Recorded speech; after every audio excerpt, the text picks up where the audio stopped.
في البداية راح نحكي لكم على قصة طفل أحد ضحايا الاعتداء الجنسي اللي جانا للعيادة. يقول واحد النهار كنت مروح للدار، قربت الباطمة وين نسكن، كانت باطمة قدامنا، واقف قدامها واحد شاب شوي كبير، عيط لي قال لي روح نسقسيك. رحت لعنده، أنا وصلت هو حط لي الكيتار في رقبتي وقال لي ضبط تطلع معايا. من خلعة بزاف فشلوا رجليا ما قدرتش نطلع وما فقتش كيف حتى وصلت ليطاج الرابع.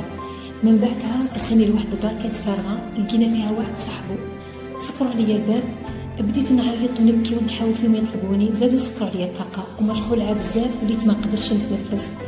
من بعد صاحبه جاب لي الحبل وجاب سكوتش، وليت نبكي، ولا قال صاحبه جيب له حبه ليريكا يشربها، قلت له ما نشربش وليت نبكي ونعيط. من بعدها اعتداوا عليا في زوج وهددوني به ما نقولش، وانا به يطلبوني قلت لهم ما نقولش. كي طلبوني خرجت ما فقتش مع روحي وين نروح، خفت نتاع الدار، بصح لقيت روحي طول حتى الدار وقلت لهم كلش. هذا الطفل أحد ضحايا الاعتداء الجنسي، طبعا حاله حال كل طفل يتعرض لمثل هذا الفعل، فيوجد طفل واحد من كل 8 أطفال في العالم يتعرض للإساءة الجنسية أو الاعتداء الجنسي قبل سن 18. فكيف تعرف أن ابنك تعرض للاعتداء الجنسي؟ يعني ما هي المؤشرات اللي تلاحظها على الطفل المعتدى عليه جنسيا؟ راح تكون على شكل حالات نفسية واضطرابات نفسية متمثلة في الضغط والتوتر، كآبة، حالة من الضيق، يعني نقص الكلام، انعزال وانسحاب اجتماعي، وأحيانا تكون على شكل اضطرابات النوم، اضطرابات في الأكل، اضطرابات على مستوى الذاكرة، يعني نقص وضعف التركيز. أحيانا تكون على شكل كذلك اضطرابات عضوية، منها تبول وتبرز لا إرادي، اضطرابات سلوكية أيضا في شكل عدوانية وعصبية، كذلك اضطرابات على مستوى نفسية الطفل، يعني مخاوف وشعور بالخجل، شعور بالذنب والدونية تجاه نفسه. أحيانا كذلك يعني تنتاب الطفل المعتدى عليه جنسيا أفكار لإيذاء نفسه أو أفكار الانتحار، راح يفقد الثقة في الآخرين خاصة في الأماكن اللي يكون فيها وحده. أيضا أحيانا بعض الأطفال نجد عندهم سلوكات جنسية تفوق أعمارهم والله ما تتلائمش مع أعمارهم. في حالة الاشتباه بتعرض طفلك للاعتداء الجنسي، ما يجب فعله كأب أو كأم؟ يجب أولا التعامل مع الموضوع بعقلانية وهدوء حتى نتجنب زيادة الضرر على الطفل. فمن الأفضل عدم محاولة استنطاق الطفل حتى لا يلجأ إلى الكذب. فالأفضل الحصول على استشارة متخصصة تساعدك في كيفية معرفة الحقيقة من الطفل. أما في حالة التأكد من تعرضه لاعتداء جنسي، هنا أولا تذكر دائما أن وردة فعلك الأولى تجاه ما تعرض له الطفل راح يتحدث سلوك طفلك النفسي لاحقا، فلا تنفعل ولا تجبره على التحدث.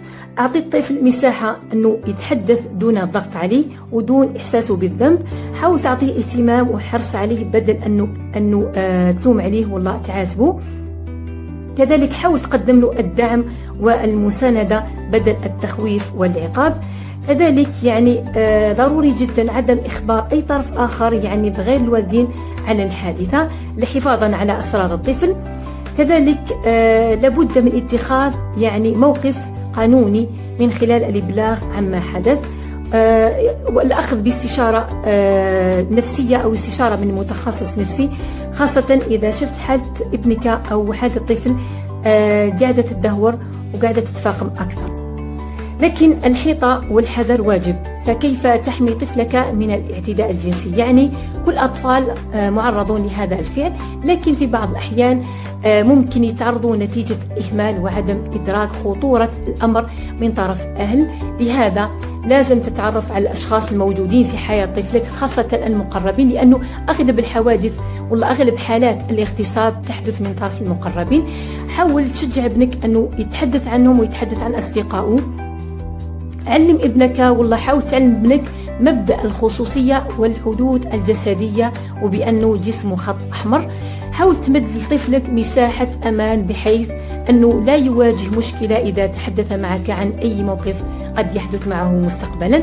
حاول تمد ابنك والله تعلمه أن هناك اختلاف في الأسرار، يعني ما يعتبرش ما تعرض له أنه سر حتى ولو طلب منه أي شخص ذلك. كذلك أنت كأب أو أنت كأم حاولوا تثقفوا أنفسكم حول النمو الجنسي والتربية الجنسية للأطفال والمراهقين.